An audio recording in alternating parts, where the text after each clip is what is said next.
Good morning, everyone. Welcome aboard UFC Vegas 79.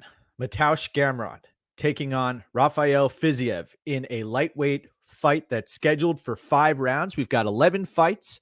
There's also a 21-fight Bellator card taking place today as well. So lots of action, lots of fights. These 11 fights in the UFC, 6 of which are currently favored to end inside the distance, should be a fantastic card. We've tried to pick our spots here. Let's get right into this on this beautiful fight morning where the rain's coming down. But you know what? I'm a glass half full kind of guy. And we've got Montserrat Rendon taking on Tamiris Vidal in the curtain jerker. One has to wonder, as far as the UFC goes, what do these fighters bring to the table? Well, we've done our homework here, and Montserrat Rendon, you watch her Invicta fight against Cloudy, and she's sold to us as a bill of goods as a jiu-jitsu fighter, but comes out standing and is trying to pepper Brittany Cloudy with her jab at range, not moving her head much. And she is a tall, lanky 34-year-old fighter who apparently has a jiu-jitsu game, but I haven't necessarily seen much of it. I've seen her strike in many of her fights, and she's taking on Tamiris Vidal, who is coming off of a win over Ramona Pascual. Ramona Pascual, I'm not sure if she's with the promotion anymore, UFC promotion, but that was a fight where Tamiris Vidal used her namesake, her tractor, El Trator, like mentality, marched forward, landed a flying knee, and sent Ramona Pascual to the canvas.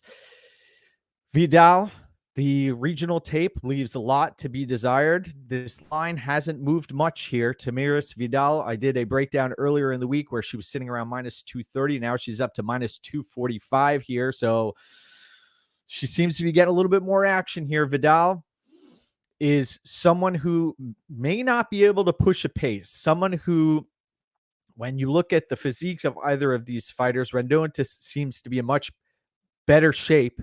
But that doesn't necessarily win you fights. I'm going to be picking Tamiris Vidal to win here, and she seems to be the much tougher fighter who can push forward and not necessarily the busier striker, because Rendon should be the much busier fighter. But Vidal, I'm expecting her to make her mark with her powerful strikes. And I must mention also the Eileen Perez victory that she had. There was an asterisk there because you watch back the Vidal Perez fight, and Perez was tossing Vidal around like a rag doll and had her wedge up against the fence, was landing some grounded knees to the face, I believe. So in this fight, Vidal's going to be the pick, but I would save the bankroll for other spots on this card. Let's go. Second fight of the night, where we have Mizuki Inoue. If you watch the weigh-ins, she dropped the Inoue moniker. Mizuki versus Hannah Goldie. Hannah Goldie coming in as the plus 280 underdog here, and Mizuki is coming in at minus 355. Now, one of the plays I did with, or one of the shows I did earlier in the week with Lou Betcha, I asked folks to take a peek at Mizuki via decision. Here, this fight was the fight goes the distance prop was sitting around minus 260, and you could cap a Mizuki decision that could be had for minus 130, minus 125-ish. And she's taking on a Hannah Goldie here, who is dropping a weight class, was one of the first fighters to weigh in. Hannah Goldie, it looks like she spends more time getting ready for CrossFit competitions than UFC fights. The striking is a real problem for Hannah Goldie. She's going to look to press her opponent against the cage. Mizuki, who has been out of action for 3+ years. I have to mention here, Mizuki, do your homework. She hasn't spent her time training for recent fights in the United States. She's been in Japan. So that's something to shed some light on. She had knee surgery back in 2020. And she's been preparing for fight camps or putting in work in Japan prior to coming out here for this fight. But she made weight down at 115 pounds. And Mizuki, we've seen she's been in there with Amanda Lemos and others. She is a tough fighter to get out of there. So this fight is likely headed to the scorecards. And if there is going to be a finish here, I wouldn't be surprised to see Mizuki being the one to finish Hannah Goldy. Hannah Goldy, she's hanging on to her UFC career very, very by a thread here, I'll be honest. And a loss could send her packing. I'm going to be picking Mizuki here. I think that she gets this done by decision. And it wouldn't surprise me to see her get a finish. But Mizuki via decision around minus 130 is or was the going number that I listed in on the show that I did earlier in the week. Now, we want to talk about fighters who are hanging on to their UFC by a thread. You have Jake Collier, who he didn't do himself any favors at the scale yesterday when he was getting or laying into Muhammad Usman, but that was the iciest stare down of the event. And you have Muhammad Usman, who is coming in as the minus 142 betting favorite. Somebody who he has a point, Collier, that his brother knows how to fight, but maybe not necessarily Muhammad does. But do you want to poke the bear here? Unless he's trying to elicit some aggression out of Muhammad Usman, that could be a dangerous proposition. Usman throws heavy, doesn't throw very often, though, and is going to look to press his opponent against the fence, going to look to try to land takedowns. Jake Collier, very fleet of foot, came in at 256.5 pounds yesterday. He is a fighter who, this is the lightest he's come in since 2017. So put that in your cap. That is something that needs to be noted, that he appears to be in shape for this fight. And we must mention also against Barnett, he was Collier a minus 350 to minus 400 favorite, was dominating that fight for a significant stretch of time. He does have skills. Jake Collier does have skills. But one thing about Collier, though, when he faces adversity, he will give up on himself. And we've seen that happen many times in the past. So I'm expecting Usman to march forward, try and close the distance. And Collier should be able to land some significant strikes on Usman. Can he take Usman out of there? And can Collier lock up a submission here? Collier is a very talented fighter, despite the record, despite the struggle on the scales. And I mean, we know he fought at middleweight many years ago. So I'm going to be picking Jake Collier here for the victory. Got in at plus 135, only a half unit play. But when you watch Muhammad Usman fight, I recommend, I mean, you look at the physique, but that doesn't tell you the whole story. Watch Muhammad Usman fight. Not a very talented fighter. Jake Collier is a much more talented fighter, much more highly skilled fighter. But Usman, you watch the PFL fights, man, he has been blown out of the water. The Brandon Sales fight, go back and watch that. He was basically knocked out, then submitted, and he's lost to marginal competition. The Zach Palga victory, look what Palga's gone on to do. He dropped down to light heavyweight, lost to Bukauskas. Man, I'm picking Jake Collier here. And also, I played a half unit on Fight Doesn't Go the Distance, I believe at minus 130. That line and that number is enticing. I think that this fight, there's a high likelihood of this fight ending inside the distance. And I know Collier, he typically doesn't throw heavy strikes and will sit at range, but he's going to have Usman coming right at him. And the gas tanks are going to be drained. There'll be opportunities for folks to check out of their respective fights. So give me Collier and give me this fight to not go the distance. Now, we've got a number of comments here. Good morning, Donnie. Good to see you. Yes, 21 fight Bellator card today. Incredible. I have a couple of plays on that card that I went up with much earlier in the week. We had Mads Burnell at minus 218. He's since blown out to minus 300 or even higher favorite. And then also Johnny Eblen. Johnny Eblen, we got in at minus 410. Now he's sitting at minus 600, minus 650. And some of the lines on that card, you have 1,300, 1,500 favorites. It's wild up and down that card. So pick your spots. Good morning, Luke. Good to see you. JP, welcome aboard. It is a beautiful day to cash some bets. You can smell it in the air. You can smell it in the air. Fight day is here. It's upon us. Good morning, Tim. Good to see you.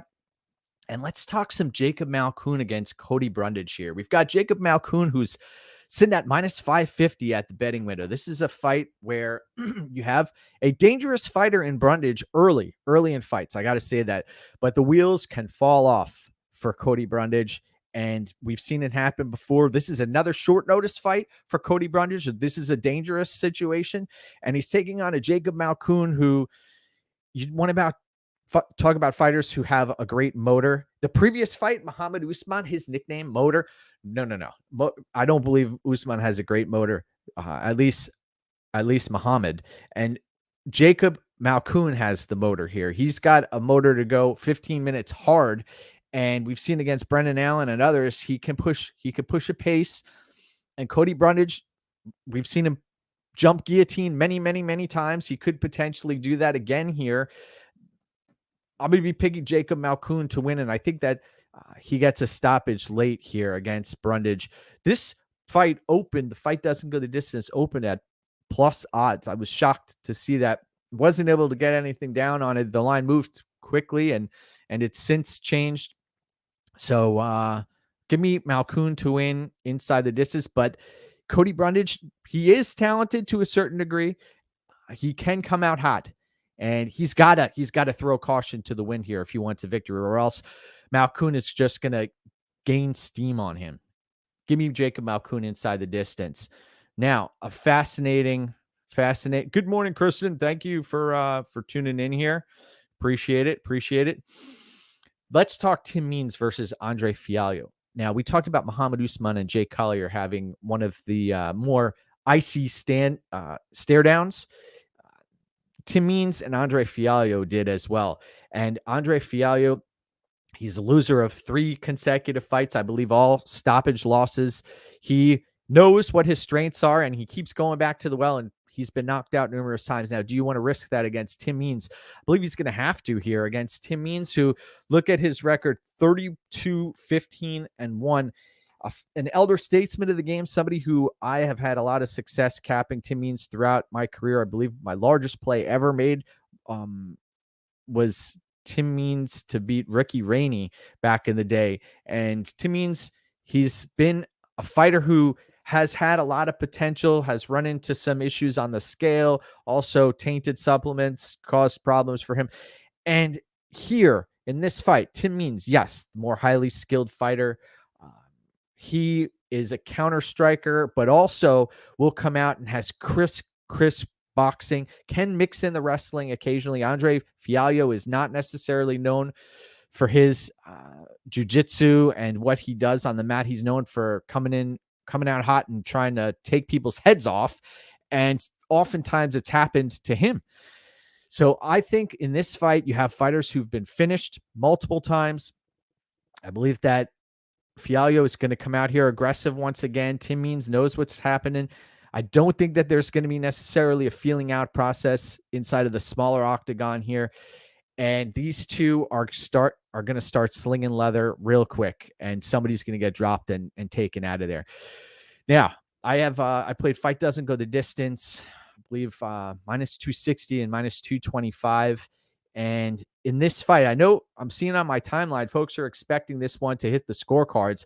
I don't think that's happening here. I think that this is one of the fights that will likely end inside the distance. And I think that there's a chance that Means starts fighting well, fighting hard, and then gets chin checked, unfortunately. I think back to, there was a fight where he broke his ankle, where he got dropped. Man, that was against, and I'm going to have to go back into my tapology here. I remember that very, very well, where he was winning. Let's see. Tim Means, if somebody could put that in the chat.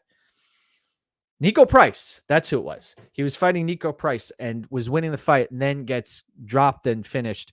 I think that's what's going to happen here. I think that means it's going to get up, start coming out crisp, and then he's going to get hit hard. And unfortunately, that's something that hurts my soul because I'm a big Tim Meads fan. He's one of my favorite fighters. Are you surprised the unders and inside the distance aren't wider? I think this is a dangerous card. I see a lot of folks. There's some trepidation out there as far as what they're playing, and I understand it to a certain degree, but I also think that when an opportunity presents itself, such as this, I'm going to be playing it. You know, that's a spot where fight doesn't go the distance here. I don't see this one hitting the scorecards. I understand it may get there, but I don't think it's going to happen. And I think that Means could come out here and knock Fialho out. I think that's a real possibility, but I also believe that Means could get caught here against a very, very powerful striker who typically sticks to his strengths. He doesn't seem to learn from fight to fight, and he fights out of a great camp in Fialho, but he can't seem to put it together. Here we are. Dan Argueta, who made us wait. He made us wait for about 45 minutes yesterday. He was the last fighter to the scale, looked completely sucked out. And he's taking on Miles Johns, who looked great on the scales. And Miles Johns is typically the guy with the cardio issues who cardio has failed him a few times. Also seems to have peaked earlier in his mixed martial arts career, Miles Johns. And he's taking on Danny Argueta, who has found his stride. I know the Ronnie Lawrence no contest happened, but he looked great there.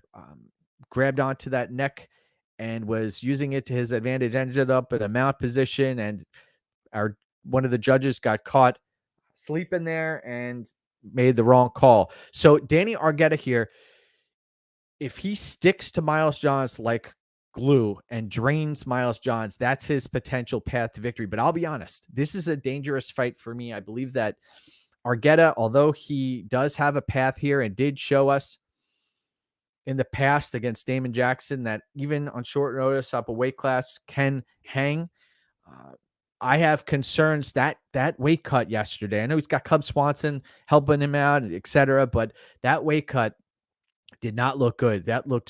He looked bad. And then at the stare downs afterwards, if you look at his chest and how he was moving, I know he has over 24 hours to rehydrate, but I have concerns about Danny Argueta here. I think that Miles Johns could get off on the striking and have some success. And Miles Johns, one thing that he does do is he commits to his strikes. And man, I would have, if Danny Argueta looked much better on the scales and was one of the first fighters to the scales and had didn't look so sucked out at weigh-ins, I'd be more apt to not only pick him but also play him here. I will be picking Danny Argueta, but I don't trust him in this spot. He's shown some issues, and not look no further than the Ricky Tercios loss. That was a red flag for me. Red flag. So give me Danny Argueta, but man, Miles Johns looking very explosive, and this is a dangerous fight. I also wouldn't be shocked to see this fight end inside the distance. That could be a sneaky play. JP's made a small play on Argueta by sub. Yes, Pascal, let's go get what's ours. And this is potentially a dangerous fight card. So proceed with caution. We look no further than another situation on the card where you have a fighter who typically has struggled on the scales, and Ricardo Ramos, who's coming in at plus 120, and he's taking on Charles Jourdain, who gains steam during his fights, gains momentum. Ricardo Ramos, first round is dangerous with the spinning strikes, but Jourdain also very, very explosive fighter. And he's taking on Ricardo Ramos, who also can find the back. We've seen it many times in the past, has a dangerous submission game. And this is another situation where, folks, you got to do your homework. Ricardo Ramos wasn't at Team Alpha Male for this camp. He was in Brazil getting ready for this bout, and is a fighter who has traditionally faded late in fights, and Charles Jourdain gained steam. So I know these two guys were very cordial at the scales, but I also see this fight erupting into a firefight. And inside of the smaller octagon, Ricardo Ramos, he's shown a propensity to go for takedowns. He did it in the Bill Algeo fight. We've seen against Lerone Murphy, he was caught and beaten, and I have concerns about the durability on that side. So the submission threat of Ramos, the striking of Jourdain, the gas tanks being pushed here. I played a half unit on Fight Doesn't Go the Distance, but also these fighters, if Jourdain wants to play it safe, I've been at 2 out of 3 fights for Charles Jourdain. I've seen him go the distance against Shane Burgos, fight off the submission attempts, the neck crank, etc. But look, I mean, Shane Burgos was able to get some dominant positions on the mat and almost finish Jourdain multiple times. And Ricardo Ramos has a much better ground game than Shane Burgos. And then you also have Charles Jourdain. I was at his fight against Kron Gracie, where he fought very safe, but that was a larger octagon. And you had a fighter who could not close distance at all in Kron Gracie. He was getting picked apart on the outside. By the way, let's hope they play Charles Jourdain's walkout song. That should get the crowd at the Apex pumping if you are in attendance for that. But give me Ricardo Ramos here. But this is a fight where I think that there's a little bit of value on Ramos. And if you are going to play Ramos, I think round 1 plus 700 I gave out earlier on the on another show. I believe that is one way of playing it. Ramos round 1 plus 700, or Jourdain late. Jourdain round 2 or 3. But give me Ramos here. I think that now that he's got his weight under control, that is a good sign here. That is a good sign. So we'll see. Also, Ramos, yes, he did make weight with ease. So that's something to keep an eye on. Now, you want to talk about a fighter who struggled to make weight in the past and now did make weight yesterday. Brian Battle, but was wearing the shades. You don't like when you see fighters wearing the shades. I always remembered Thomas Almeida wearing the shades. Man, the shoot a box fighter who has fallen off the map. The chin. Every chin has a shelf life, by the way. Brian Battle taking on AJ Fletcher. AJ Fletcher, a dynamo, explosive fighter. Somebody who I cashed on Fletcher against Garimbo last time out. And Fletcher, man, he comes out like a bull in a china shop. He doesn't have a great wrestling background, but can wrestle. And he's got the physique, the body type to make a phenomenal wrestler. But the problem he has is his gas tank. He expends so much energy and he burns himself out. I know he's fought, and he's prior to his fight in Utah, Salt Lake City, he did some of his camp in Colorado, and he's gone back to the well here. We saw him completely gas out at Elevation fighting Ange Lusa and against Semmelsberger also. So this isn't his first time in Colorado. I do have concerns about AJ Fletcher's gas tank, but do I see him getting takedowns here? Yes, I could see him closing distance.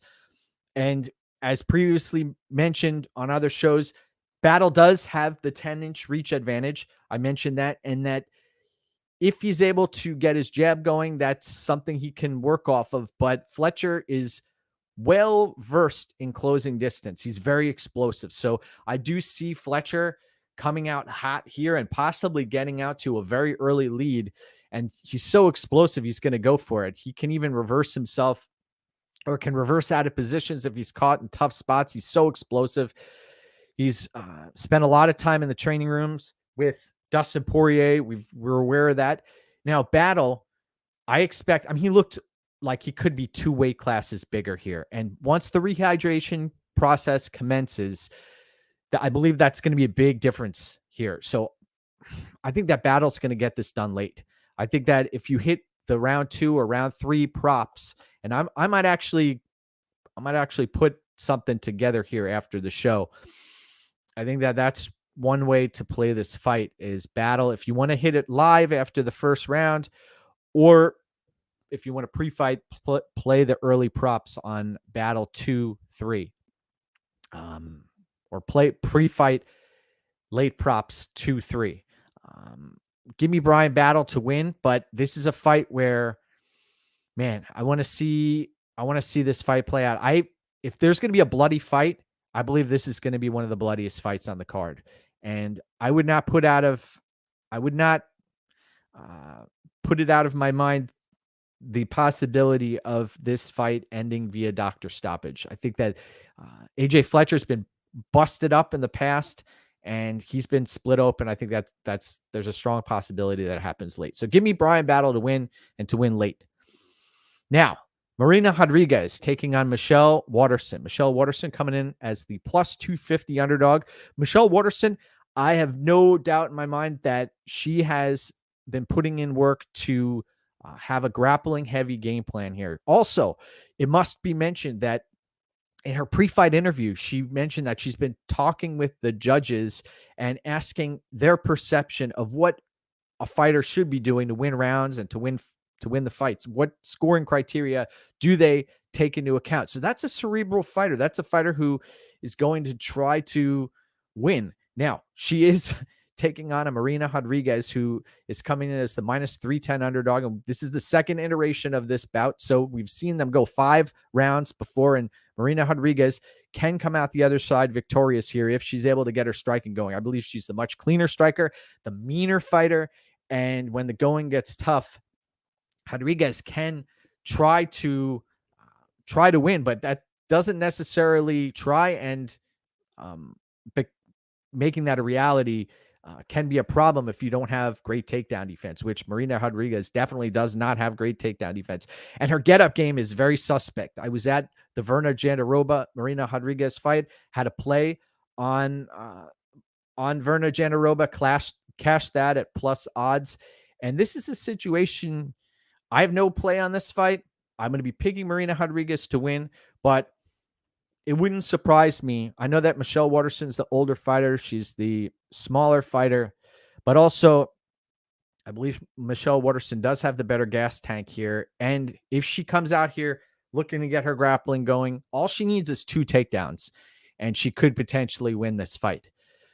So not making a play on it, but I'm going to be picking Marina Rodriguez, but I think that this fight is a dangerous fight, especially in the smaller octagon. I think that is an issue here. I know that Marina Rodriguez is mean. The 2000 fight against Tisha Torres, one of my favorite fights, she was slicing and using those elbows and those knees. The Muay Thai looked straight out of Bloodsport, Marina Rodriguez. So I'll be picking Marina Rodriguez, but I believe that Michelle Waterson does have a path here. So dangerous fight as far as I'm concerned. Now, this fight is one that I have on my fridge. I've had on my fridge. We've got Bryce Mitchell taking on Dan Ige. Love this matchup. I believe that Bryce Mitchell, coming off of the loss to Ilia Topuria, that created a situation here where now there's some value on Dan Ige. I know that recency bias, everybody loves Bryce Mitchell. He's a crowd favorite. He believes in what he says, and as long as delusion is there, there's hope, right? So he will continue to march forward and go for it. Granted, he was blown out of the water against Ilia Topuria, both in the striking and the grappling. And he's taking on a Dan Ige here who fights out of Las Vegas, who has shown his wart is once he gets put on his back, he doesn't necessarily have the answer to get back to his feet. And I must mention also the stare down here, this fight, when they stared down after they weighed in, Bryce Mitchell wasn't wearing his shoes, and he was still a few inches taller than Dan Ige. Dan Ige is not the biggest featherweight.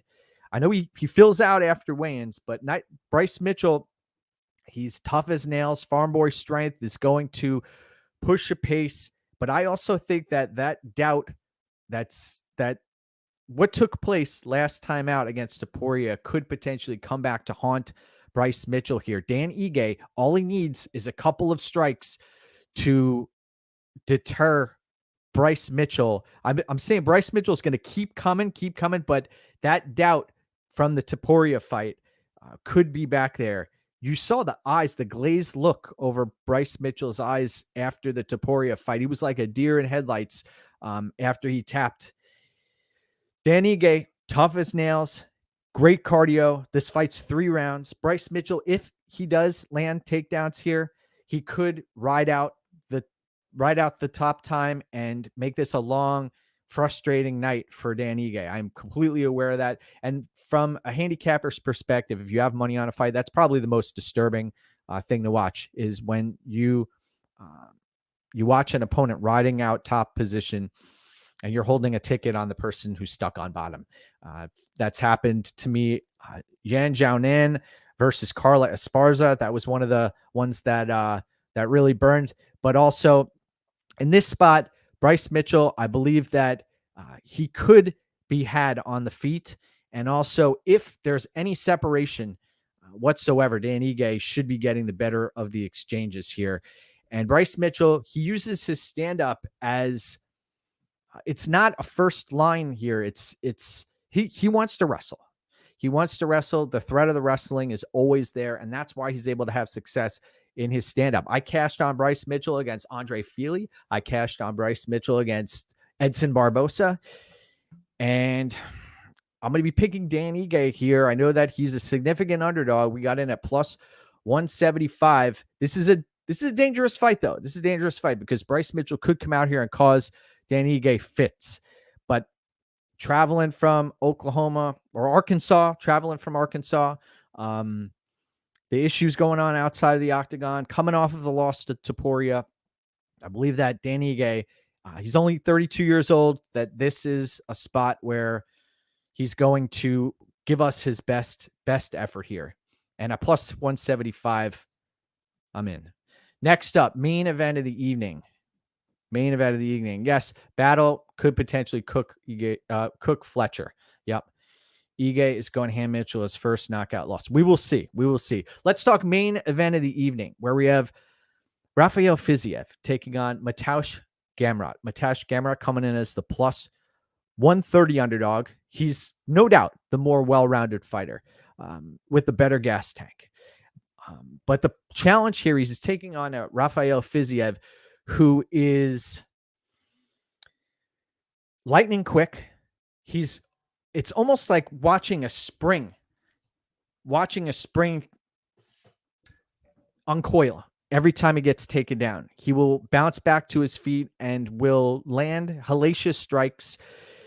We've seen, this isn't pitter-patter strikes that we're watching. Gamrot, I've seen him get dropped against Dariush. That left hand floored him, and he's been open to the body kick against Arman Sarukian. I'm not saying, I know Fiziev is a completely different fighter and they both presented different challenges, but the striking defense on Gamrot's side is an issue. I know that he can strike, and he has a great submission game. Also, Gamrot does, underrated submission game and great wrestling. The Guram fight was a situation where we saw Guram come out and he was landing kicks. He was causing Gamrot fits. And I think that in this situation, you put a game plan together. You get to Gamrot and you start landing and you invest in those kicks. And I know the kicks present an opportunity for kicks to be caught and use that to land takedowns. But are you really willing to try to catch one of Rafael Fiziev kicks? Rafael Fiziev, the way he lands and then he retracts his kick, that is one of the most beautiful parts of his game. I'll be picking Rafael Fiziev here, but I understand why folks are playing Gamrot. Yes, if you're going to play Gamrot, I think that Gamrot by decision is the play. And I also gave out Fiziev by KO, TKO plus 190 earlier in the week on another show. I believe that is a path there. So I played one unit, Rafael Fiziev minus 150. And I understand why folks are on the Gamrot side. Should be a fantastic night of fights. Let's see. What's your take on Bryce saying him and Dan are going to do something they've never seen before in the UFC? Well, I'm not sure. When Bryce speaks, I don't take his what he talks about at face value. I saw what he was saying on with Bisping and others recently. He's an interesting guy. But I root for him in most of his fights. Should be an interesting fight. So back to the main event here. Rafael Fiziev is going to be the pick. And I think that this is going to be a situation where Fiziev is landing the much, much heavier strikes and is going to end up hurting Gamrot.